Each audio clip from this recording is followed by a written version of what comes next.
Good afternoon, sir. Good afternoon. Good afternoon, sir. Good afternoon. Okay, Watson and Crick, they studied about the replication of the DNA. Basically, the Watson and Crick, they discovered the structure of the DNA, and finally, they also studied the details about the replication process in terms of the DNA replication by Watson and Crick. So, they found that the replication of DNA in case of any type of organism, they having the semi-conservative in nature. Okay, now what is semi-conservative nature of DNA replication? So semi-conservative means what? We all know DNA having two different strands are there. Okay, so this is one strand and this is another strand.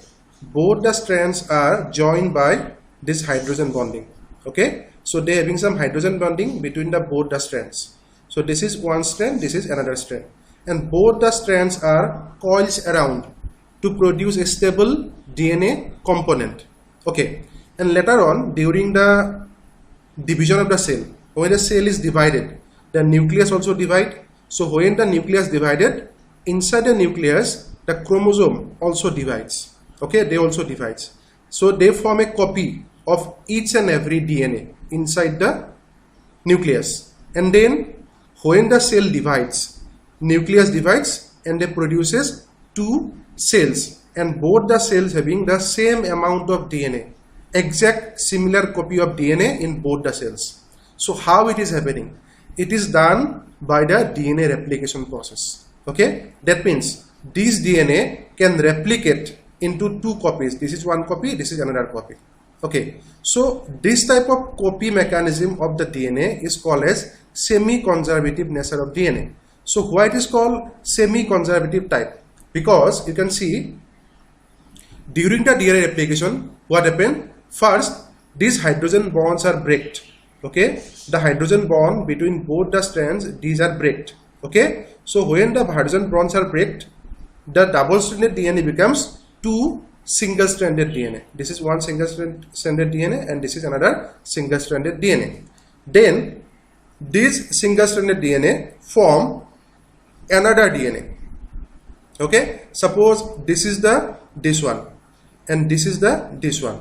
Okay, then this single-stranded DNA can form exact copy of this. Okay, but what happened? So different types of base pairs are here. You already know we having 4 different types of base pairs are here in the DNA: A, T, G, C. We all know that A always bind with the T and G always binds with the C. Okay, so just like this particular strand can form a copy by bonding of the hydrogen bond, and they form A. In the terms of A, they produces T. In the terms of T, they produces A. In the terms of A, they produces T. And in the terms of C, they produces G. Just like they form a new type of DNA. So this is a new DNA. Okay, this is a new DNA. And another strand is there. This is a strand. This is having the T, A, T, G, and they form opposite: T to A to T, T to A, and G to C. And finally, from this DNA, they produces these two strands of the DNA. Okay, and this particular DNA can go to a new cell, and this DNA going to a new cell. Okay, so these two DNAs are called daughter DNA. These two are called daughter DNA, and this is the parental DNA. So this is the parental DNA, and these two are the daughter DNA. Now see, in the parental DNA, they having two strands. Okay, but in a new DNA, in a new daughter DNA, one strand is a parental and another is the new strand. Over here also, one strand is a parental, one is new one. Okay, that's why this type of copy of the DNA is called semi-conservative nature, because half of the DNA is come from the parent. Over here also, half of the DNA is come from the parent. Okay, so because of that, this is called semi-conservative nature of DNA replication, because every time the DNA replicate, half amount of DNA comes from the parent and half is produces by its own. Okay, that's why this type of nature of conservation or the replication of DNA is called semi-conservative type of DNA replication. Okay, so this is first discovered by Watson and Crick. Okay, after the discovery of the structure of the DNA. Okay, then we need to know about that this semi-conservative nature of DNA found in the E. coli. Okay, so this type of semi-conservative nature of DNA which is found in the E. coli, this is experimentally proved. This is experimentally proved by two important scientists. Okay, two scientists, they discovered the experimental evidence of the semi-conservative nature of DNA, and these two scientists are nothing but they are Michelson and Stahl. Michelson and Stahl in 1958 they studied on the experimental evidence of the semi-conservative nature of the DNA. Okay, and they studied that and they found that the DNA having the two strands, and after a replication one copy is come from the parent and another in the new strand, another copies come from the parent. Okay, and they forming a semi-conservative nature of DNA replication. You can see in this diagram. So over here, these two are the blue color parent strand. Okay, so when they producing a new type of DNA, over here one blue color and one is the red in color. Over here also one is blue color, one is red in color. That means half of the DNA is the new strand and half is the coming from the parent strand. Over here also half is the new strand and half is coming from the parent strand. Okay, and then what happened in the next generation? What happened in the next generation? You can see in the next generation, second generation, you see from this blue color produces a new blue color strand, and this red color produces a new red color strand. Over here also this blue color produces another red color, and this red color produces two red color strands. And finally you found two new type of DNA. You can see these two are a new type of DNA. Over here the parental strands are missing. Okay, why it is missing? Because when the generations are going down, then the new type of DNA is formed. Okay, a new type of DNA is formed because in this type of DNA the parental strand which is the original parental strand is somewhat missing in the new type of DNA. Okay, and if this type of generation is going for a third generation also, you can say that this type of DNAs are going bigger and bigger. The amount of DNA which is producing a new type of DNA, they becomes bigger and bigger, and lately they are also having their generation is also going very low and low. Okay, but basically you found that in both the cases half of the DNAs come from the parent and half is produced by the own. You can see also over here also the blue color, it is a half in nature, this is coming from the parent, and this red color half is coming from the parent over here also, or over here also it is coming from the parent, because after the first generation now this is become the parent. Okay, and after the first generation this becomes the parent, and from this parent half is coming to the offspring and half is coming to this offspring, like that. Okay, so now go for the experiment parts. What is the experiment done by the Michelson and Stahl in 1958? Okay, so how they say that the DNA is the semi-conservative nature of DNA replication. Okay, so what they have done, you can see. So this is the original DNA, double-stranded blue color DNA. Okay, so what they have done, suppose this is a one type of E. coli bacteria, suppose. So this E. coli bacteria is first, they are allowed to grow this E. coli bacteria in a particular medium, and this medium having the N15 type of medium. Okay, now what is N15? N15 is the nitrogen 15, molecular weight is a 15, that means it is a heavier nitrogen. Okay, this is a heavier nitrogen, and N14 is the normal nitrogen. Okay, so in the media where the E. coli are grown, okay, they are using two different types of media. One is the N14 media and one is the N15 media. Two different types of media they are used. Okay, so first they collected the E. coli bacteria, and this E. coli bacteria able to grow in the N15 media. First they go for the N15 media. Then what happened? All the bacteria after a few generations, okay, they accumulated the N15 nitrogen molecule inside their DNA, because every time DNA replicate they uses the N15 type of nitrogen. because in the media N15 is given there. Okay, so that means the molecular weight of the DNA of new type of E. coli, they having the much higher molecular weight because they all having the N15 type of media. They are growing. That's why the molecular weight of the DNA in the newly formed E. coli, they having the molecular weight higher. Okay, when they undergo centrifugation process, so there is a process called centrifugation. So according to the centrifugation method, all the heavy molecules, they are settled at the down in the below, and all the light molecule, they are settled in the above. Okay, because after the centrifugation process, the test tubes are having two different types of bands are there. Okay, one is a light band, one is a heavy band. Okay, you can see. So this is the diagram you can see over here. So this is the control batch. In the control batch, all the E. coli, they are grown in the N14 medium, normal N14 medium, they are growing. Okay, all the E. coli bacteria, they are growing in a normal N14 medium. And when after centrifugation, they found only one band is found. Okay, and this band is for light DNA. Okay, this is for light DNA because in this DNA only N14 nitrogen molecule is there.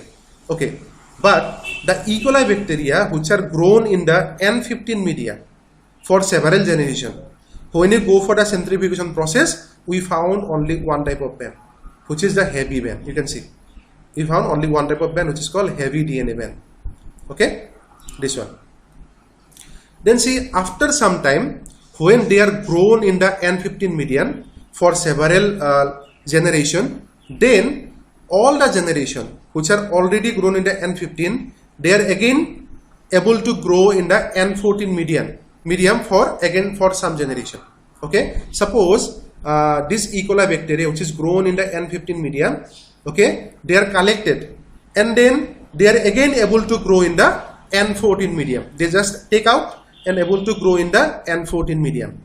Then what happened? Next generation. So after few generation, they found that when you go for the centrifugation process, they found two different types of bands. You can see two different types of bands. One is for control and one is for heavy. Okay, one is for control, one is for heavy, because control is for the N14 medium and the heavy is for the N15 medium. Okay, then what happened? After again new generation, then they found a new type of band in this particular test tube. Okay, which is not light and which is not heavy. In between the heavy and light, another band arises over here. Okay, so how this band is coming out? When the N15 medium E. coli are transferred to the N14 medium. After the transfer of N15 medium to the N14 medium, all the E. coli, they produces a new type of band. Okay, you can see this is a new type of band. So this band is produces in between the normal control band and the heavy band.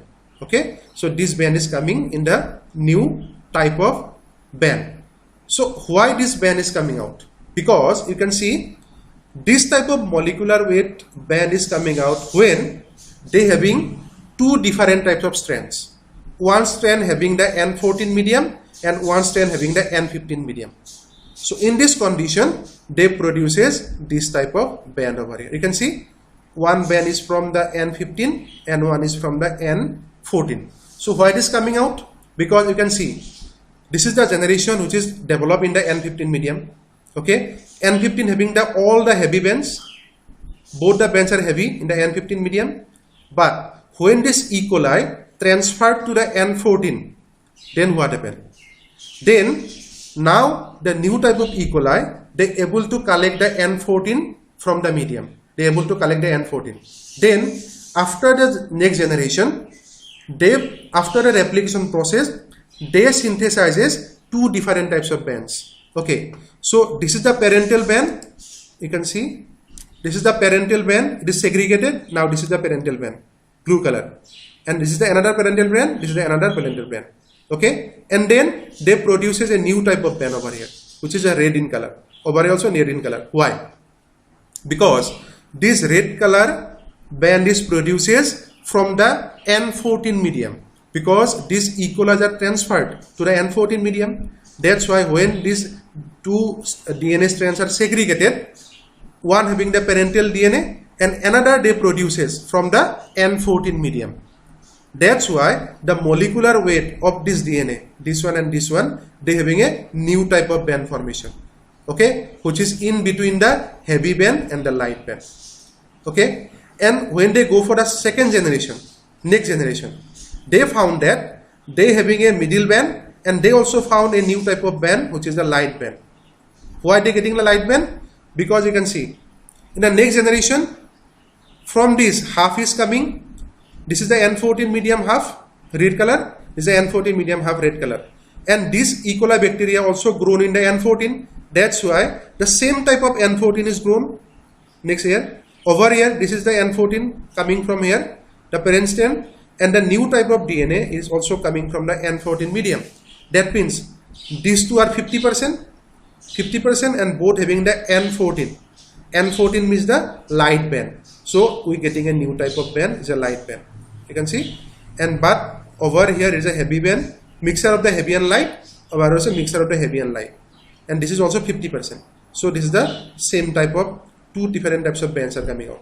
Okay, now see, after several generations, after suppose third generation, you can see after third generation, these two bands are again segregated into new type of band. You can see all these bands are produces, okay, and the parental band is going lesser and lesser. I already said the parental band is going lesser and lesser, and new type of band is growing bigger and bigger because every generation they are replicating. And finally, these two bands are very less is amount. That's why this band is becomes very smaller in size, and now this band having a bigger type of concentration of DNA. That's why this band becomes bigger in size. You can see this band become bigger in size, but this band is very small in size, remain same. Okay, so based on this experiment, Michelson and Stahl in 1958, they experimentally proved that replication of DNA in E. coli is one type of semi-conservative in nature. And that means one strain is coming from the parent and another strain is growing by its own. Okay, in which medium they are growing. From the medium they collected the material and they producing a new type of strain. Okay, because the blue color, this is grown in the N15. That means both the strands are the heavier. But when this E. coli bacteria transferred to the N14 medium, then what happened? After the replication process, both the strands are separated. One is having this one, another having this one, and they produces two new type of strands. Okay, and these two new type of strands of DNA, they are coming out from the N14 medium. That's why the molecular weight of the new strain is somewhat lesser. Okay, that's why they getting a new type of band in the centrifugation process, which is in between the heavier and the lighter. Okay, and based on that, we can the Michelson and Stahl, they experimentally proved that DNA is the semi-conservative type of replication takes place. Okay, so this is the experiment done by Michelson and Stahl in 1958. Okay, now see what type of replication takes place in a DNA. What type? So basically the replication types are two different types. Okay, two different types of replication processes are going on. Okay, one is called unidirectional and one is called bidirectional. Okay, now what is unidirectional type of replication? So unidirectional type of replication found only in the prokaryotes. That means in E. coli and other bacteria and all the prokaryotes, they having unidirectional type of replication. But in the eukaryotes, they having the bidirectional type of replication. Bidirectional. Okay, you can see this is a diagram of the unidirectional and this is the bidirectional.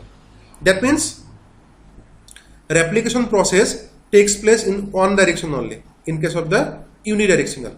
But in case of the bidirectional, you can see this is one direction and this is another direction. Both sides the replication process takes place in case of the eukaryotes. But in case of prokaryotes, only one type of replication takes place. Okay, so this is the directional concept in case of the DNA replication. Just to remember, prokaryotes having the unidirectional type of DNA replication and the eukaryotes having the bidirectional type of DNA replication. So maybe one question may be arising in your mind that why prokaryotes having the only one directional and why eukaryotes having the bidirectional? Because to start a DNA replication, initiation proteins are important. A initiation protein is important to start a DNA replication. Okay, and there is a initiation site is there. A initiation site is there in the DNA so that DNA replication start. In case of the prokaryotes, only one initiation site is there. Just to remember, in case of the prokaryotes, only a single initiation site is there. That's why replication takes place only in one direction. Okay, but in case of the eukaryotes, the initiation site is multiple. Multiple initiation sites are present in the eukaryotes. Okay, if they are 2 in number, in this process they are having the bidirectional type of DNA replication, because over here also one initiation site is there, over here also one type of initiation site is there. Okay, so this is the difference between the bidirectional and the unidirectional type of DNA replication. Okay, then see the most important part. Okay, so in the unidirectional and the bidirectional DNA replication, we found that the replication process takes place by a particular enzyme, and this enzyme is called DNA polymerase. Okay, so DNA polymerase is a most important enzyme which can polymerize the DNA, and they can elongate the DNA strand in one direction or maybe both the directions. Okay, the enzyme is important. The enzyme is called DNA polymerase enzyme. Okay, so what is happening inside the DNA after the entry of DNA polymerase? You can see. So deoxynucleoside triphosphate addition at 3' OH end of DNA. Okay, so 3' OH end of the DNA, deoxynucleoside triphosphate are added. Okay, now what is deoxynucleoside triphosphate? Okay, so these are the molecules. You can see DATP, DTTP, DZTP, DCTP. So these are the deoxynucleoside triphosphate. You can see deoxyadenosine triphosphate, deoxythymidine triphosphate, deoxyguanosine triphosphate, deoxycytidine triphosphate. Okay, so these are the triphosphate molecule.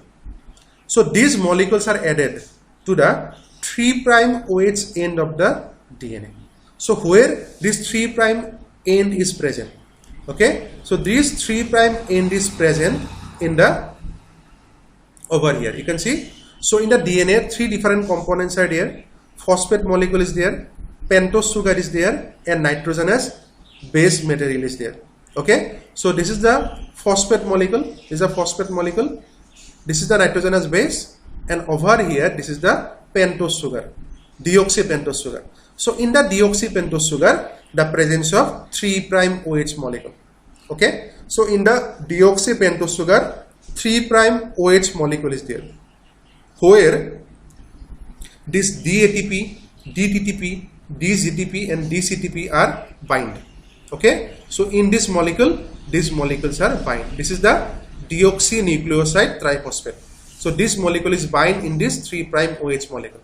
Okay, so when they bind, then what happen? In this deoxynucleoside triphosphate, 3 phosphate molecules are there. 3 phosphate molecules. You can see 1, 2, 3. So when they bind, after binding, this 3 phosphate molecule is braked. They break into 2 phosphate molecule and 1 phosphate molecule. You can see these 2 phosphate molecules are break, and both the phosphate molecules are coming out, and they only remain only 1 phosphate molecule. That means this triphosphate molecule, they are converted to this molecule. You can see deoxyadenosine monophosphate, deoxythymidine monophosphate, deoxyguanosine monophosphate, deoxycytidine monophosphate. That means from triphosphate they becomes monophosphate. That means 2 phosphate molecules are liberated out. You can see these two phosphate molecules are liberated out. Okay, and only one phosphate molecule is present. This is only one phosphate molecule is present in this particular DNA structure. Okay, now question is there, why two phosphate molecules are liberated? Okay, because these are high energy phosphate bond. These are high energy phosphate bond. When these bonds are breaked, they produces energy. Okay, so when they produces energy, this energy is utilized by DNA polymerase. DNA polymerase molecule, they utilizes this energy which is released from the high phosphate bond, and when they utilizes the energy, they can now polymerase the elongation process of the DNA. Now DNA molecule can be elongated based on the energy get from the high energy phosphate bond. That's why these bonds are breaked and DNA polymerase utilize this energy and they can elongate the DNA. Okay, so just to remember, DNA polymerase always elongates DNA in one direction, which is called 5' to the 3' end. Remember, 5' to the 3' end, always DNA polymerase elongate the DNA. DNA polymerase cannot elongate 3' to 5' direction. From 3' to the 5' direction, DNA polymerase cannot elongate. They only elongate from 5' to the 3' direction. Remember, this is the main concept of DNA polymerase polymerization. Okay, so this is about the polymerization process by DNA polymerase. Okay, now see the most important. DNA polymerases are basically three different types. Okay, so in E. coli, three different types of DNA polymerase are found. So these are three different types: DNA polymerase 1, DNA polymerase 2, DNA polymerase 3. It is not here, it is written here as 2, it is not 2, it is a 3. So DNA polymerase 1, DNA polymerase 2, DNA polymerase 3. Okay, now see, all the three DNA polymerases, they can having similar type of characteristics, and some characteristics are also different. Okay, you can see the first character, polymerization 5' to the 3'. You can see I already said all the DNA polymerase, they can polymerize the DNA strand from 5' to the 3' end. Okay, so this character is found in all the three types of DNA polymerase. DNA polymerase 1 yes, DNA polymerase 2 yes, DNA polymerase 3 yes. Okay, all three having the same type of polymerization structure. The direction is 5' and 3'. Okay, then see exonuclease activity. Now what is exonuclease? That means DNA polymerase can also releases the base pairs from the DNA. From the DNA, they can also releases the nucleotides from the DNA. Okay, suppose one base pair is somewhat mismatched with the original one. Suppose T is there. For the T, we have to attach the A. This is a normal condition. Suppose in some cases, in case of T, A is not bounded. Suppose G is bounded. That means this is one type of mismatch. So this mismatch can be corrected by exonuclease activity of the DNA polymerase. That means after the mismatch, DNA polymerase can also ejected out this particular nucleotide from the base pairing, and they can also shuffle the original base pair to the same group. Okay, that means A is binded to the G, then G becomes exonucleated, and in the place of G, they can comes to the A portion, and A is again bind to the T. Okay, and this is called exonuclease activity. Okay, so exonuclease activity is also in the same direction, 5' to the 3' direction. From 5' to the 3' direction, exonuclease activity is also going on. It is also found in the polymerase 1, polymerase 2, and polymerase 3. Okay, in one polymerase, in polymerase 1. So polymerase 1 having the exonuclease activity 3' to the 5' direction. Okay, it is found only in the polymerase 1, but this is absent in the polymerase 2 and polymerase 3. Polymerase 2, polymerase 3, they do not have the exonuclease activity from 3' to the 5' direction. Exonuclease activity from 3' to to the 5' direction. This is absent in polymerase 2 and polymerase 3, but this is present only in the polymerase 1. Okay, then see, use of primer single strand. Use of primer single strand, it is found in the polymerase 1, but this is not found in the polymerase 2 and polymerase 3. Then use of nicked duplex or helix. Use of nicked duplex helix structure. So this is also found in the polymerase 1, but not found in the polymerase 2 and polymerase 3. Okay. Now what is nick? Nick means what? So when they excise the base pair, suppose I already said, suppose A is mismatched with the G, then what happen? They have to remove the G and they have to place the T. In the place of G, they have to place the T. So how they convert this G to T? Okay, by a mechanism. This mechanism is called nick translation mechanism. Okay, nick translation mechanism. Now what is nick translation mechanism? They just cut out the single strand of the DNA. Just cut the single strand of DNA and then they excise the base pair and they replace the original base pair, and again they seal the nick. They can also seal the nick. Okay, so this activity is found only in the polymerase 1, and this type of activity is not found in the polymerase 2 and polymerase 3. The polymerase 1 can nick the DNA, they can cleave the DNA, single stranded DNA, they can excise the mismatched base pair, they can again replace the original one base pair, and then again the sealing of the nick by the DNA polymerase 1. Okay, so this type of special characters is found in the DNA polymerase 1, and this character is absent in DNA polymerase 2 and DNA polymerase 3. Okay, then molecular weight.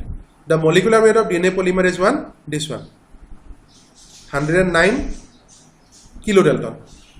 For DNA polymerase 2, 120 kilodalton. And for DNA polymerase 3, 250 kilodalton. This is how much bigger. It's the biggest DNA polymerase among all the three DNA polymerase. Okay. Then molecules per cell. Okay, molecules per cell. So how many molecules of DNA polymerase are present inside a cell? Inside a cell, how many DNA polymerases are there? So DNA polymerase 1 is present, 400 in number. DNA polymerase 2 not known yet. And DNA polymerase 3 is present only 10 to 20, very less in number. Only 10 to 20 types of numbers of DNA polymerase 3 is present inside a cell. Okay. Then gene. So from which gene they are synthesized? DNA polymerase 1 is synthesized by pol A gene. DNA polymerase 2 is synthesized by pol B gene. And DNA polymerase 3 is synthesized by pol C type of gene. Okay, and also different segments are there: DNA N, DNA ZX, DNA Q, DNA T. These are the segments of the pol C gene. Okay, then nucleotide polymerized at 37 degrees Celsius. Okay, that means the polymerization rate of the DNA polymerase. How many molecules they can be polymerized? Okay, so DNA polymerase 1 can be polymerized up to 1000 base pair. They can polymerize.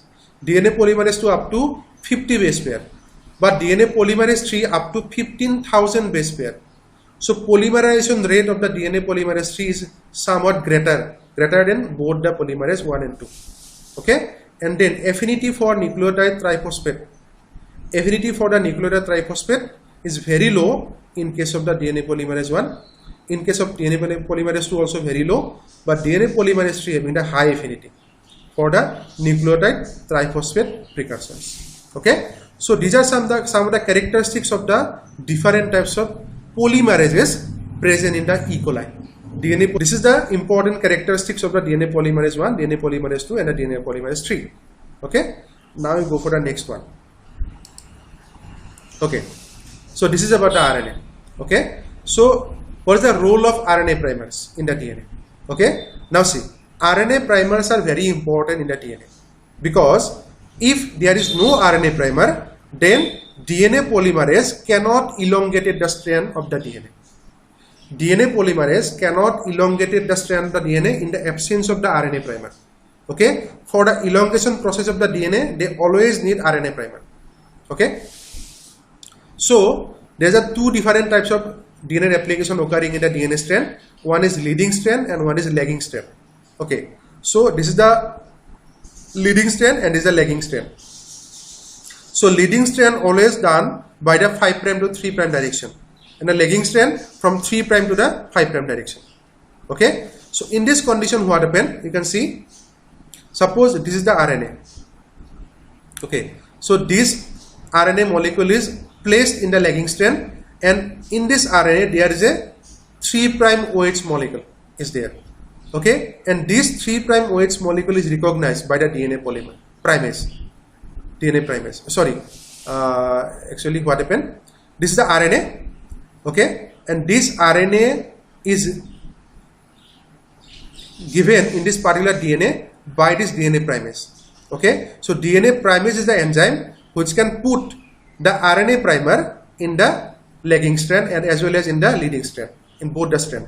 So when the primers are put in the DNA, what happened? In this primer there is an area which is called 3' OH area. So in this 3' OH area, DNA polymerase can bind. In this area, DNA polymerase can bind, and DNA polymerase can elongate this primer into a new strand. They can elongate. Okay. Over here also, suppose this is the primer. In this primer, this is the 3' OH molecule, and this 3' OH molecule over here, the DNA polymerase can bind and they can elongate the DNA in case of the leading strand as well as in case of the lagging strand, both the cases. Okay, in both the cases RNA primers are very important. If there is no RNA primer, DNA polymerase cannot elongate the DNA strand. They cannot elongate. Okay, and RNA primer having the RNA base pair. Okay, after the completion of the DNA replication, after elongation of the DNA process, this RNA primer have to be removed. This RNA primer have to be removed from the DNA strand. So for the removal of the RNA primer from the DNA, two different enzymes are there. One is called DNA polymerase 1 and another is called RNase H. RNase H can remove the RNA primer. DNA polymerase 1 also can remove the RNA primer. Okay. So this is the important parameters of the primers in the DNA replication. Okay. Then what are the different types of proteins are present in the DNA replication? Okay, what are the different types of proteins are very important and how they are helping in the DNA replication process. Okay, so these are the proteins. You can see number one, DNA helicase. So DNA helicase is one type of protein. This protein having a function that they can unwind the DNA. Unwinding process of the DNA is done by the DNA helicase. Okay, DNA helicase molecule can unwinding capacity of the DNA. Okay, so this DNA helicase molecule, they need energy, and this energy is getting from the ATP molecule. Okay, for the unwinding process of the DNA helicase molecule always need ATP molecule so that they can unwind the DNA. Okay, so what is the unwinding of the DNA? You can see this is the DNA helicase molecule. So this DNA helicase molecule binding in the particular DNA. Then what happened in the DNA? The hydrogen base pairings are here. Okay, over here. So DNA helicase can break this hydrogen bond between the DNA. Okay, and they can excise all the hydrogen bond like that, and they can going through this DNA and they can separate both the strand. Okay, the DNA helicase can separate both the strand into two single strand molecules because all the hydrogen molecules are broken by the DNA helicase molecule. Okay, and this DNA helicase molecule needed energy, and energy is getting from the ATP molecule. Okay, so this is a one type of protein which is called DNA helicase. Then next one, single strand DNA binding protein. Single strand DNA binding protein. Okay, so when the DNA helicase unwind the DNA, when they form two separate DNA strands, then what happens? If both the strands are not holding tightly, they can again rejoin. Both the strands can again rejoin because DNA helicase can unwind the DNA. Both the strands are separated. If both the strands are not holding by some other molecule, then what happens? Both the strands can again rejoin to the new structure. They can again form the DNA. They can again form. So these to prevent the rejoining process of the two strands, okay, one molecule is important. This is one type of protein, and this protein is called single stranded DNA binding protein, SSB protein. single-stranded DNA binding protein. So this protein can bind both the single strand. Over here, these proteins are binding, and over here also these proteins are binding. So when these proteins are binding, then these proteins are prevented the rejoining of the double-stranded DNA. Rejoining. Both becomes single-stranded. Okay? Over here the proteins are binding, single-stranded binding proteins are binding. Over here also they are binding, and these proteins are preventing the union of both the single strand into a double strand. They remain as a single-stranded DNA because SSB proteins are holding both the single-stranded DNA after the unwinding process of the DNA helicase. Okay. Next one, topoisomerase. So topoisomerase is also known as DNA gyrase. DNA gyrase or topoisomerase protein. So this protein having a very important function. Okay. What is the function of the topoisomerase? You can see DNA helicase introduces a positive supercoil in the duplex DNA ahead of replication fork. Okay. DNA helicase introduces a positive supercoil into the duplex DNA ahead of replication fork. Okay, now see, when the DNA helicase is moving like that through the DNA strand, then what happened in the above structure, in the earlier structure of this particular DNA? Suppose this helicase is moving like that. Okay, so when this helicase is moving like that, so there is a tension occurring in this area. In this area, a tension is occurring. Based on the tension, the whole DNA present in this area, they becomes supercoiled, positively supercoiled. Okay, they becomes positively supercoiled. All the DNAs are coiling over here because this DNA helicase is giving a pressure to the DNA. So when this DNA helicase is giving a pressure to the DNA, in this area, all the DNAs are coiling like that, and this is called positive supercoiling. Okay, and this positive supercoiling have to be removed. Otherwise, DNA helicase entry inside the DNA can be prevented if there is more supercoiling is there. So this supercoiling have to be prevented. So how this supercoiling of the positive supercoiling of the DNA is prevented? So this is prevented by another protein. Actually, it is one type of enzyme. This enzyme is called topoisomerase, or maybe called as DNA gyrase. DNA gyrase or topoisomerase enzyme. So this enzyme has a particular function. So whatever function is that, they just cut out one strand. So in this area, suppose this helicase is moving like that. So over here, topoisomerase bind over here. Here bind over. They just cut one strand of the DNA. They just cut it. So when one strand is cut, then the whole tension of the DNA is released. Okay, when one strand is cut by the topoisomerase, then what happens? The whole tension in the DNA is released because one side is open now. If one side is open, the whole strand tension is completely released, and they becomes two-dimensional. They becomes two-dimensional. All the tensions are released. So when the tension is released, then immediately topoisomerase can seal the DNA. So they cut seal kori dibo. First they cut one strand of the DNA, then whole tension is released. All the DNA becomes two-dimensional, and then immediately the cutting area is again sealed by the topoisomerase enzyme. Okay, so topoisomerase having a property, they can cut and they can also seal. So sealing ability is also there and cutting ability is also there in case of topoisomerase enzyme. Okay, and this topoisomerase enzyme having two different types. One is called topoisomerase 1, one is called topoisomerase 2. Okay, so what is the function of topoisomerase 1? So topoisomerase 1 can cut a single-stranded DNA. They can cut a single-stranded DNA, and they can also join the single-stranded DNA. So this is the property of the topoisomerase 1. And what is the property of topoisomerase 2? They can cut both the DNA. Both the double-stranded DNA they can cut. When both the double-stranded DNA is cut, then immediately the tension is released, and then they can again join or seal both the DNA again. Okay, and this is the property of the topoisomerase 2. So topoisomerase 2 can cut both the DNA strand and join both the DNA strand. Topoisomerase 1 can cut only a single strand and can join the single stranded DNA. Okay, so these are some important proteins which are responsible, okay, during the DNA replication process.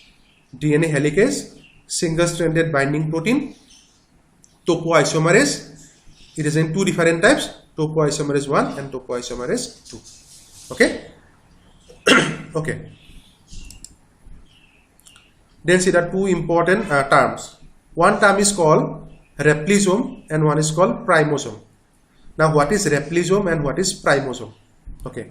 So you can see DNA polymerase, DNA primase and helicase, okay, may associated with a multi-enzyme complex which is known as replisome.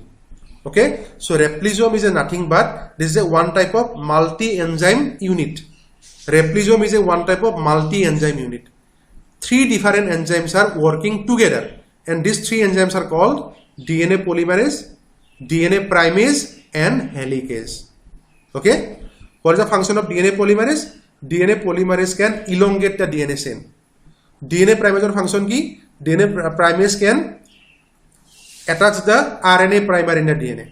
RNA primers can be attached in the single-stranded DNA by DNA primase. And what is the function of DNA helicase? So DNA helicase can unwind the DNA. Unwinding process of the DNA is done by DNA helicase. Okay, so these three enzymes are working together. When they are working together, they are working like a multi-enzyme complex, and this multi-enzyme complex is called as a replisome. So this is a replisome process. You can see this is a multi-enzyme complex. This is called replisome process. Now what is primosome? Okay, you can see DNA primase and DNA helicase. DNA primase and DNA helicase, these two enzymes togetherly known as primosome. DNA primase and DNA helicase. Over here, DNA polymerase is not there. Yet DNA polymerase to 9. So DNA polymerase is working separately. DNA polymerase is working separately. Okay. So why replisome and primosomes are different? You can see replisome is working in the leading strand. In the leading strand of the DNA, replisome is working. And a lagging strand of the DNA, primosome is working. Okay. In the lagging strand of the DNA, primosome is working. In the primosome, you can see DNA primase and the DNA helicase, both the enzymes are togetherly called as the primosome.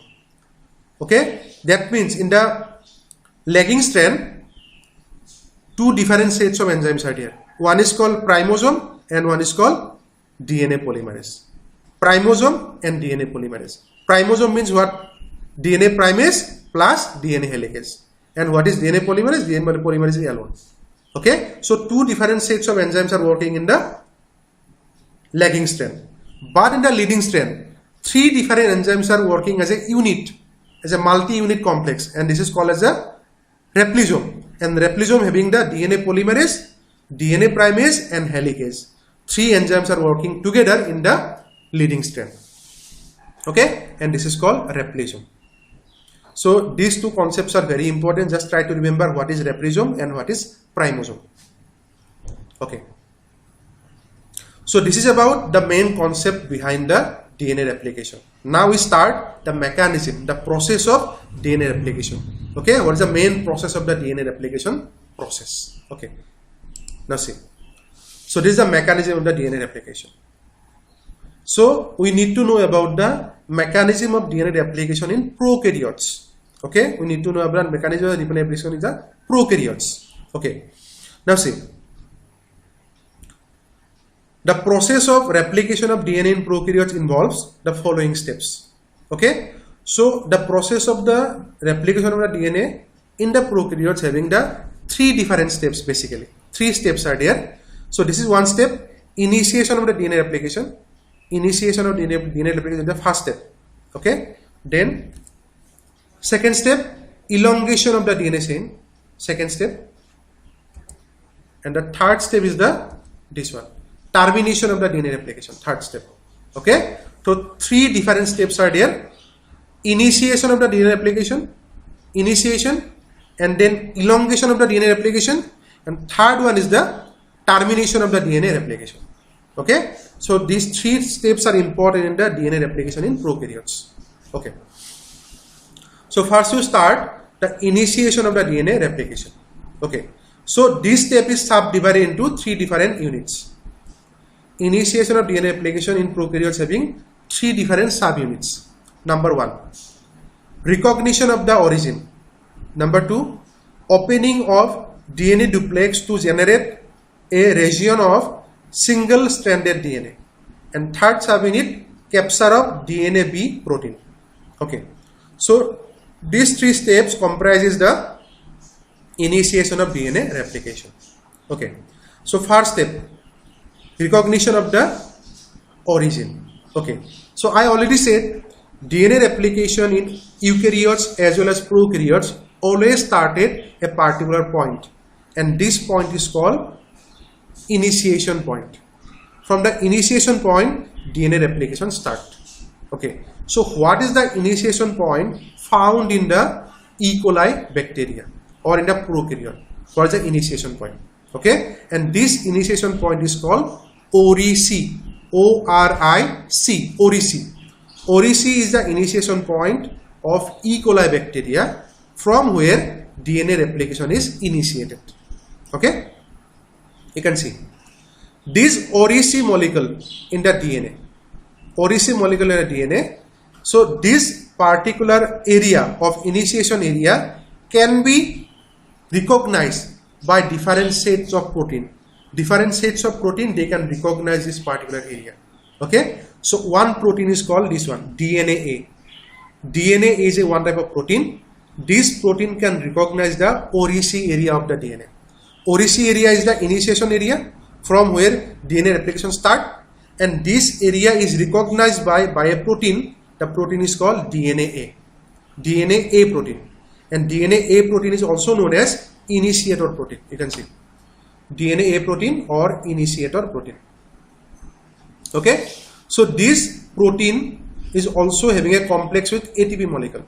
Okay, because ATP molecule provide the energy to the particular initiator protein. Otherwise, this initiator protein cannot bind to the ORIC area. They cannot bind. They need the ATP molecule. Okay, so this DNA-A molecule is binding to the ORIC area. You can see ORIC area of the E. coli. Okay, now how we can identify and how we can define what is ORIC area? How we can define what is a ORIC area? Okay, so ORIC area is nothing but it is a 9 base pair inverted repeat region. 9 base pair inverted repeat region. Okay, ORIC area is nothing but this is a 9 base pair inverted repeat region. Okay, now what is inverted repeat? Inverted repeat means opposite repeat. Now see, suppose ATGC, this is one section, ATGC. Okay, now what is inverted repeat? ATGC, next sequence will be GCTA. ATGC, GCTA. ATGC, GCTA. Opposite completely. So this type of sequences are called inverted repeat. So this inverted repeat of 9 base pair only 9 base pair only. This repeat sequences is called as the ORIC region. Okay, and this region is recognized by a protein, and this protein is called DNA-A or initiator protein. Okay, so this DNA is binded to the ORIC region. So when this DNA is binded to the ORIC region, they start now the initiation process of the DNA replication. Okay, so how they started? After the binding of it can promote the opening of the DNA duplex in a region of 3 direct repeats of 13 base pair sequence. 3 direct repeat. Okay, 3 direct repeat of the 13 base pair sequence. Okay, so where the initiator protein is bind, okay, so in which side the elongation process is started. Suppose this side elongation process is started. So over here in this DNA, a particular DNA sequence is there. Okay, this is the 13 base pair sequence, and in this sequence 3 direct repeats are there. 3 direct repeats are there. Now what is 3 direct repeat? Direct repeat means what? Similar type of repetition. Suppose 3 ATG. ATG is a 3 repeat. Okay, it is directly repeated. ATG, ATG, ATG, just like ATG, ATG, ATG. So this particular area is called 13 MERS, MERS, 13 MERS, because total 13 sequences are there. Okay, and in this 13 sequences, first 3 are the 3 direct repeats. ATG from 13 MERS requires negative supercoiling of the DNA. Okay, so when this DNA start to open, start to elongate, start to open, or they have to elongate into bifurcate into 2 strands. They have to elongate into bifurcate into 2 strands. 2 strands hobo laibo no for the elongation process. So both the strands are separated, okay, by a negative supercoiling. I already said DNA helicases are binding to the initiator site and they start the unwinding of the DNA replication. Unwinding, they can start unwinding. So when they start unwinding, a positive supercoiling occurring in the forward area. In the forward area of the DNA, a positive supercoiling is occurring. Okay. So for the initiation of the replication, this positive supercoiling have to be gone through negative supercoiling. Okay. Now, how the positive supercoiling replaced by negative supercoiling? By one enzyme, and this enzyme is called topoisomerase. Remember, topoisomerase can cut the DNA, and this positive supercoiling may be relaxes into negative supercoiling. Okay, that means you can see the opening of the 13 MERS requires negative supercoiling of the DNA.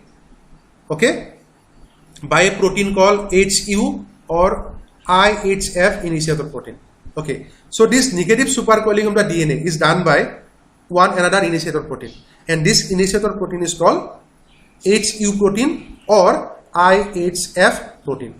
IHF initiator protein. That means this negative supercoiling in the DNA is done by one type of protein. Okay, so after the initiation, after these 13 MERS sequences, there is an area. Suppose this is a 13 MERS sequence, this is a 13 MERS sequence, and this direction the DNA is elongated. So after 13 sequence, there is an area. Suppose in this area. So in this area, negative supercoiling is started. So in this area, a new type of protein is binding, and this new type of protein is called HU protein or IHF protein. Over here, HU protein or IHF protein may be binded. Okay, so when this protein is binded, then this area is recognized by topoisomerase. So topoisomerase enzyme can recognize this area. Okay, and in this area, they just cut the DNA and they start negative supercoiling of the DNA. Okay, so the site of the topoisomerase is recognized by another set of protein, and this set of protein is called HU protein or IHF initiator protein. It is binding in the area forward to the 13 MERS sequence. Okay, suppose this is a 13 MERS sequence. After the 13 MERS sequence, there is a type of DNA area over here. A new type of protein is binding, which is called HU protein or IHF protein, where the topoisomerase molecule can be binded, and then they started the negative supercoiling of the DNA by cutting the DNA and again rejoining the DNA. Okay, so this step is called recognition of the original site, ORIC site, recognition. Okay, then next one, opening of the DNA duplex to generate a region of single-stranded DNA. Okay, so how both the double-stranded DNA become open to a single-stranded DNA? So this is done by a particular enzyme. The enzyme is called DNA helicase. You all know DNA helicase enzyme. It may be called as a DNAB. You can see DNA helicase, or maybe called as a DNAB protein. So DNAB protein or a DNA helicase molecule, they just unwind the DNA into from double-stranded DNA to the single-stranded DNA, and this is helping by the help of a ATP molecule, because DNA helicase molecule need the ATP molecule for the unwinding of the DNA, as well as they need the single-stranded binding protein, SSB protein, so that both the single strands are holding by the particular protein, SSB protein, so that they can again not joining to each other. The prevention of the joining of both the strand by single-stranded DNA proteins. And the last one, capture of the DNA B protein. Okay, this is nothing but both the single-stranded DNA, they are captured by DNA B molecule. Now, what is DNA B molecule? DNA B molecule means this is the helicase molecule. DNA B protein is a helicase molecule. So, helicase proteins are binding in both the strands. That means two DNA helicase molecules are binding in both the strands. One in the leading strand and one is the lagging strand. In both the strand, two DNA helicase molecules are binding together, so that one is moving leading strand and one is moving to the lagging strand. Okay, and this is the capture or union of two different helicase molecule in both the single-stranded DNA. Okay, so this is about the initiation process of the DNA replication. Okay, and this is the diagram. It is also given there. Okay, then see next one, elongation process. How the DNA strain is elongated. Okay, how the DNA strain is elongated. For the elongation process of the DNA, different types of proteins and enzymes are needed. Okay, so these are the different types of proteins are needed for the elongation of the DNA. Okay, number one, DNA B or DNA helicase. What is the function of DNA helicase? They just unwind the DNA. And what is the number of DNA helicases? DNA helicases are two different molecules are there. In both that single-stranded DNA, two different helicases are there. Okay, one is binding to the single strand and one is binding to the leading strand and one is binding to the lagging strand. Then number two, primase. Now what is primase? Primase is an enzyme, is also called as a DNA G or primase. So what is the function of this primase? They just added the RNA primer in the single-stranded DNA. RNA primers are added in the single-stranded DNA by DNA primase molecule. Then DNA polymerase holoenzyme. What is DNA polymerase holoenzyme? So DNA polymerase holoenzyme is also called as DNA polymerase 3. I already said DNA polymerase are three different types: DNA polymerase 1, DNA polymerase 2, and DNA polymerase 3. So DNA polymerase 3 is the most important. For the replication of the DNA in E. coli, DNA polymerase 3 is the important, because DNA polymerase 3 elongates the DNA in both the strands, leading strand and the lagging strand. Both the DNAs are elongated by DNA polymerase 3 enzyme, and this is called as DNA polymerase holoenzyme, or shortly it is called as DNA pol 3HE, DNA polymerase 3 holoenzyme. Okay. Then number 4, SSB protein, single-stranded binding protein. That means both the single strands are holding by the proteins. These proteins are called single-stranded binding proteins. Then DNA polymerase 1. This is also needed. DNA polymerase 1 is also needed in the E. coli bacteria. Why? I already said what is the function of DNA polymerase 1. DNA polymerase 1 can excise the RNA primer. RNA primer in the DNA, they can be removed by DNA polymerase 1. Okay, so another enzyme is there which is called RNase H. You can see RNase H. RNase H. So RNase H enzyme or maybe the DNA polymerase 1, both these enzymes can remove the RNA primer from the DNA. Okay, there is a main difference between the RNase H and the DNA polymerase 1. What is the difference is there? RNase H enzyme can excise the RNA primer. They can excise the RNA primer, but they cannot elongate the DNA strand. They cannot elongate. But DNA polymerase 1 can excise the RNA primer, as well as they can also fill up the gap with the DNA primer, or actually DNA sequences. Okay, first they excise the RNA primer, then the gap is filled up by or sealed by DNA molecules. DNA molecules can be sealed this particular area. Okay, so this is the function of the DNA polymerase 1. Now what is the function of DNA ligase? So DNA ligase can seal the nick. What type of nicks are sealed? You can see when the RNA primer, RNA strand or RNA primers are removed by the DNA polymerase 1. Okay, when these RNA primers are removed, then after removal of the RNA primer, they just also added the DNA sequences. Hello? Sir? Hello? Shuna nai? Hello? Hello, Kuni side? Am I audible? Yes, sir, now audible. Am I audible?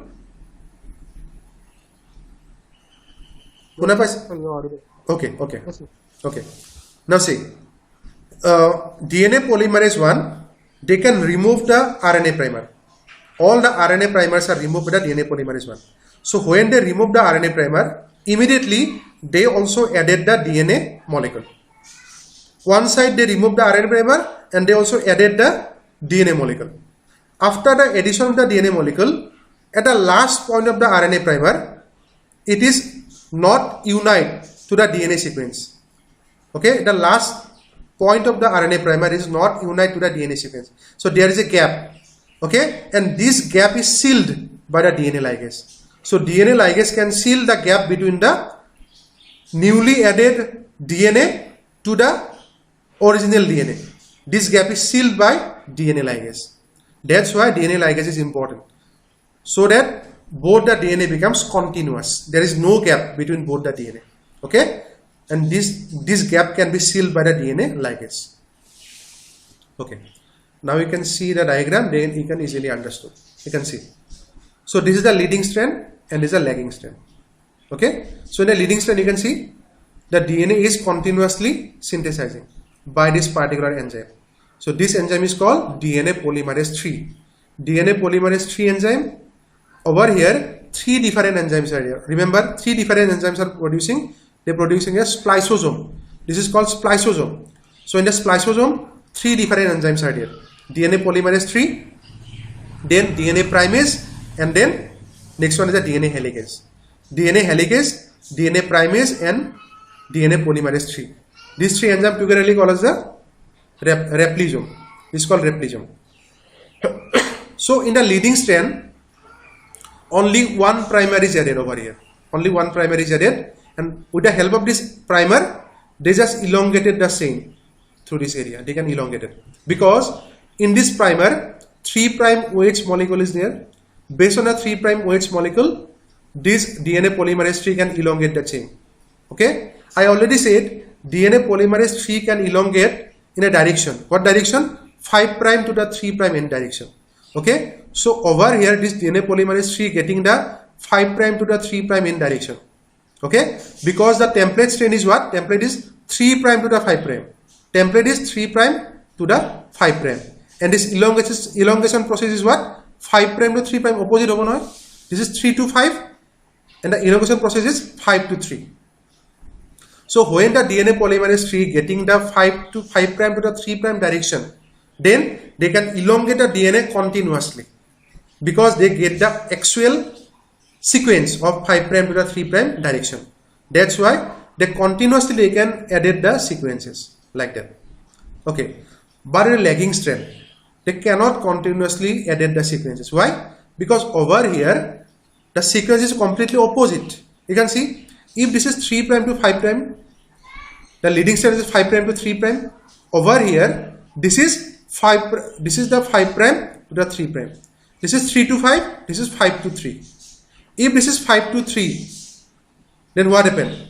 The opposite strand is what? 3 to 5. Now this becomes 3 to 5. So over here 3 to 5, that's why this DNA polymerase 3, they cannot elongate it continuously because the strand is having the 3 to 5 direction. In 3 to 5 direction, they cannot elongate. Okay, so how they can elongate it? How they can elongate it? So they can elongate it backwardly. So backwardly they can elongate. Can I avoid as well? Suppose this molecule and this molecule, they are present in this area, before formation of this particular area. A area to formation 1 asile. Suppose this area is not formed. Both these molecules are present over here in this area. Okay, so one is moving this direction and one is moving this direction. One is moving this direction, one is moving this direction, and the strand is moving over here in this area. Okay, now what happened? You can see. So when this strand is moving this direction, they are producing continuously. Okay, this is a 5' to the 3'. But when this enzyme is present over here, this is not 5' to 3'. This is 3' to the 5'. This is 3' to the 5'. 3 to 5. So this enzyme cannot elongate 3 to 5. they can elongate 5 to 3, opposite.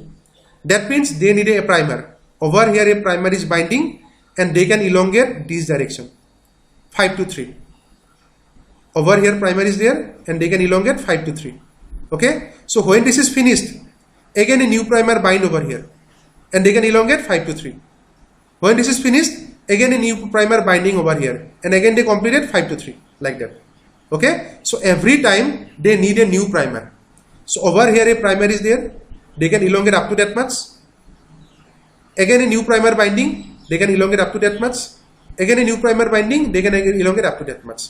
Because this enzyme can elongate only 5' to the 3' direction. But this direction is opposite. This direction is 3 to 5. That's why they can elongate. They are moving like that, but they are elongated this direction, opposite direction. So over here, this is the primer, they can elongate this side. Okay, again a new primer, they can elongate this side. Okay, so actually what happened? The primer is binding over here. This is the primer. Okay, then this fork is continuously occurring. Then some amount of area is joined. Sir, What? Sir, Okazaki fragment to jete etu lagging strand di ulai jay. To heri tahati hoi kini mane tapasot leading strand form kore na jete RNA primer to ako heri hoy. No, leading strand form nokore. He lagging strand thakibo. This is a lagging strand. But basically what happened after the formation of lagging strand, these strands are joined by the new type of DNA, a new type of enzyme, and this enzyme is called DNA ligase. DNA ligase can join the particular gap, and finally they can also become continuous. Busy pala kotha to etia? Okay, just a part helix destabilizing protein to je. Okay, so this is the SSB protein. This is called SSB protein, single-stranded binding protein or helix destabilizing protein. This is called single-stranded binding protein or helix destabilizing protein. Same. So yet we just to remember one point. This is moving this direction and this is moving this direction. Okay, this is moving this direction and this is moving this direction. So this direction is continuous and this direction is lagging. Why? Because this direction is 5' to the 3', but this direction is 3 to 5. 3' to the 5', opposite. Okay, that's why this is not continuous in nature, but this is continuous because it can get the 5' to the 3' direction. It's continuous, but over here it is opposite, 3 to 5, 3' to the 5' direction. That's why it is not continuous in nature. So every time they need a new primer, so that they can elongate. Okay, so when they get a new primer, they just elongate it 5 to 3' direction. Again new primer, again they go for 5 to 3'. Again they get a new primer, again they get 5 to 3' direction. Okay, and that's why this strand is called lagging strand, because DNA synthesis occurs over here part by part, not as a continuous process. Part by part is occurring, but over here it is continuous process. That's why this is called leading strand. Okay, so after the completion of the DNA replication like that and like that, what happened? So in this condition only one primer is there, but in this condition several primers are there. In the lagging strand several RNA primers are there, but over here only one primer is there. Okay, that's why this enzyme is called primosome. This is called primosome. What is called primosome? Over here DNA primase as well as DNA helicase both are joining together. DNA helicase and the DNA primase both are joining together in this particular area. This is called primosome. But the DNA, this is the DNA helicase. You can see DNA helicase and DNA primase. So they both are present over here. This is called primosome. Okay, but this enzyme is called, this is the DNA polymerase 3. This is called DNA polymerase 3. This is also DNA polymerase 3. So this is the continuous DNA polymerase 3 and this is discontinuous, because in this strand they always need RNA primer. You can see this is the RNA primer. They always need several RNA primer for a continuous process. Okay, so after that all the RNA primers are there and the DNA segments are there. So after that we can found only one RNA primer here and continuous sequence of the DNA. Over here several RNA primers are there and segments of DNA synthesis is there. Okay, and finally over here we found only one RNA primer, and in this land we found several RNA primer. Okay, now we have to remove all the RNA primers from this strand also and this strand also. From both the strand, we have to remove the RNA primer. After the removal of the RNA primer, we have to add a new type of DNA over here. Okay, and we have to seal the gap between the new DNA primer, new DNA, and the original old DNA. We have to seal the gap. Okay, so first, all the RNA primers are excised from both the strands. From this strand also, from this strand also, all the RNA primers are excised. So this excise is done by the new type of DNA polymerase. It's called DNA polymerase 1. Okay, so DNA polymerase 1 come in this strand also and in this strand also. So in this strand, this RNA primer is removed by the DNA polymerase 1, and DNA polymerase 1 also seal the gap by new type of DNA molecule. Okay, in the place of RNA primer, new DNA molecules are added over here. Okay, and after that, there is a gap between this new DNA and the old DNA. There is a gap, and this small gap is sealed by the DNA ligase. So DNA ligase enzyme can seal the small gap between the new DNA strand of the RNA primer and the old DNA. Both the strands are sealed by the DNA ligase. Okay, so this is the function of DNA polymerase 1 and DNA ligase. So over here in the lagging strand, several RNA primers are there, and all the RNA primers in the lagging strand, they are excised by the DNA polymerase 1. They first excise the DNA polymerase 1, and again the excised sequences are filled up by the DNA polymerase 1 by DNA strand. Okay, after the formation of DNA strand, some gaps are there. The gap between the new DNA strand and the old DNA strand, and this gap is sealed by the DNA ligase. And after that, we found two continuous DNA. Over here also continuous DNA, over here also continuous DNA. And finally, from this one strand, we getting two copies of the strand. This is the one is a parental DNA and another is the daughter DNA. One is a parental DNA, one is a daughter DNA. This is called lagging strand and this is called leading strand. What is called leading? Over here only one primer is there and direction is 5' or 3'. Over here several primers are there and direction is 3 to 5'. That's why in this condition the DNA polymerase 3 cannot elongate the strand from 3 to 5. They can elongate up to 5 to 3. That's why every time they elongate, the strands are very small in size, not a bigger or elongated size, some small size. And these small size strands are connected by RNA primers. Every time a new RNA primer and new strand is synthesized. A new RNA primer, a new strand is synthesized. Okay? And then all the RNA primers are excised by DNA polymerase 1 and the new RNA strands are replaced by new DNA strands. And after that, the new DNA strand and the old DNA strand, they are sealed by the DNA ligase. Okay? So this process is called DNA elongation process. This is called DNA elongation process. And finally, we go for a last one. It is the diagram. You can see this is the diagram. So this is a leading strand. This is the RNA primer. You can see this is the RNA primer. This is the leading strand. You can see. So these are the primers. Several primers. You can see this is the primer. This is the opposite direction. This is this direction. This is this direction. Opposite direction. Because this direction is 5' to 3'. This direction is 3 to 5. You can see 3' to 5'. So over here they cannot synthesize like that because this direction is 3 to 5 direction. But opposite direction is what? 5 to 3. Opposite is 5 to 3. That's why they need every time they need a new primer. Okay, you can see this is the primer over here and this is the primer over here. Okay, so this primer synthesizes this direction, this primer synthesizes 5 to 3 this direction. So when this is completed, this is again open. So this open spaces again have to replicate. So for that a new primer is binding over here. So when this new primer is binding, again they replicate over here.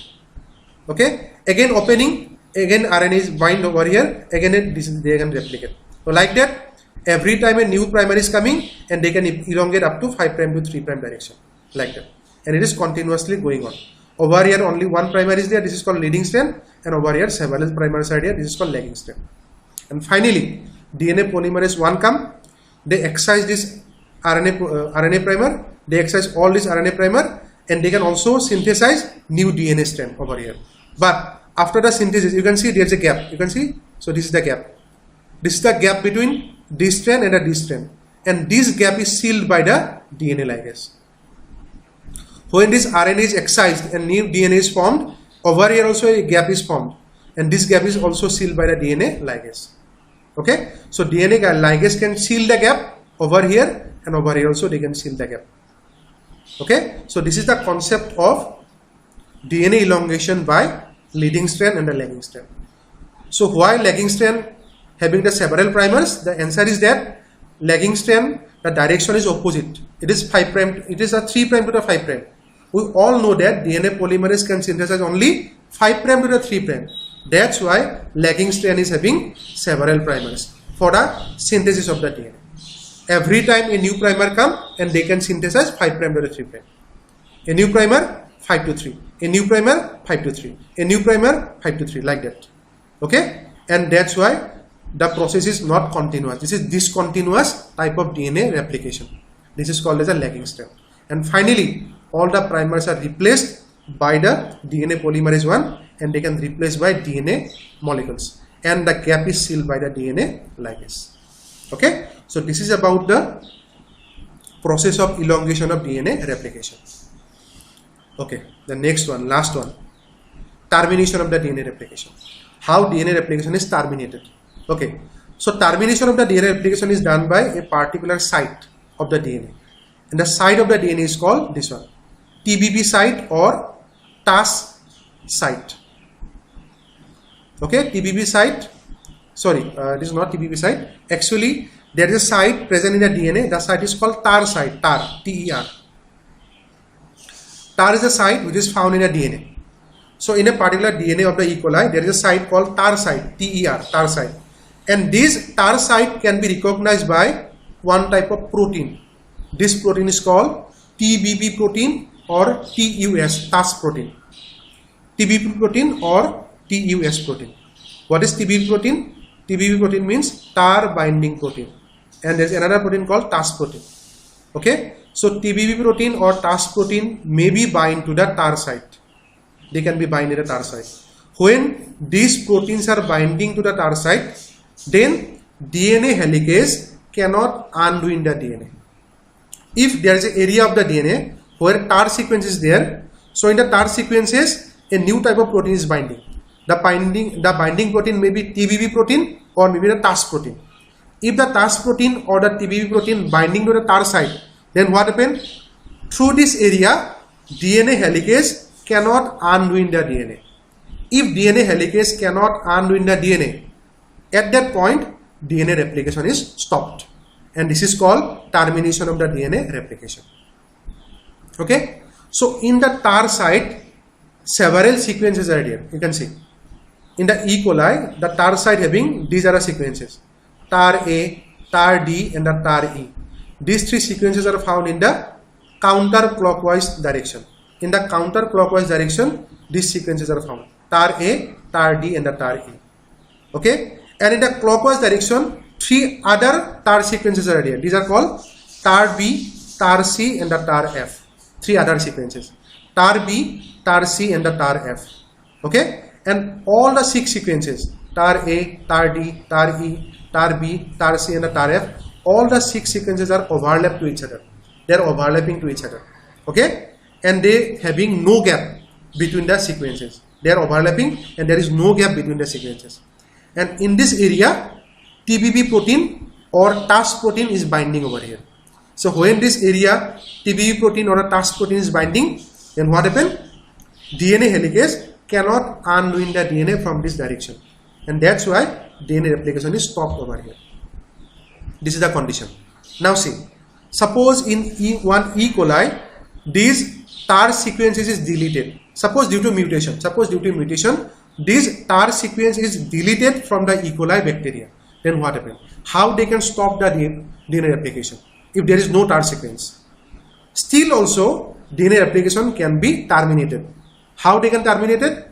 Because you can see when they form the replication fork, they have to going as a bubbling direction, and after some time they can join both the direction, they can join to each other. when they can join to each other, both the bubble. If both the bubbles are joined to each other, after the union of both the bubble, then immediately they can stop the replication process. That means the importance of the TAR sequence is not much essential for the E. coli.